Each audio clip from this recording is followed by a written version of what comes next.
Sarap talaga mabuhay. Tingnan mo ito. Ilang floor na ito. Dati mga bossing nangungupahan lang to. Pero ngayon, di mo masasabi talaga ang buhay ng isang tao. Tiyagaan lang po talaga. Pag wala kang tiyaga ay di ka angat. Ito mga ito, ayan, mga unang-unang kasabayan namin to. Matatanda na sila. Dating big time. Big time to. Biro mo sa kalsada ito naglalatag ng kanyang mga banda. O, inuman sila. Ayan, mga kasabayan nila. Mga kainuman nila. Ayan, o. Ayan. Ay, kabayo.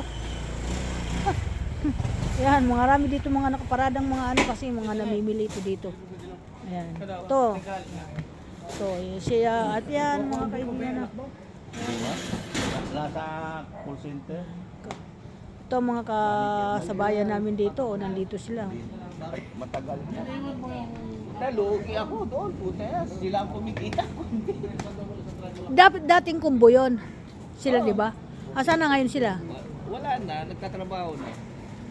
Ah, tatrabaho na. Ayun, may sasakyan na rin ng ano yun. Expander. Si Kim. Yung anak kong lalaki ngayon, nagpapatayo ng, nakabili ng 15 piso dito, nagpapatayo ng bahay na yun.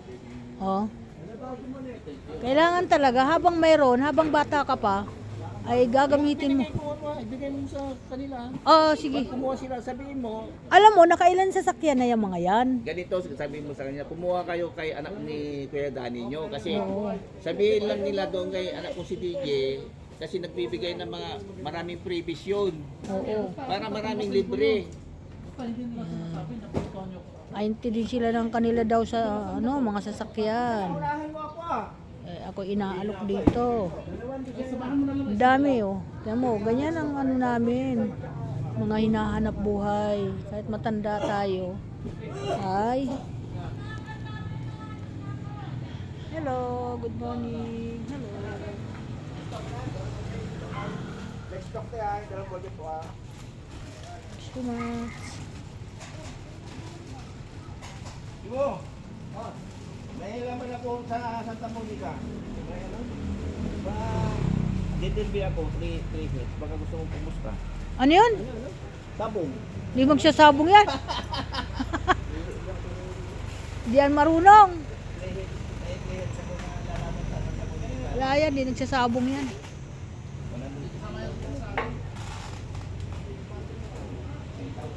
Tagal.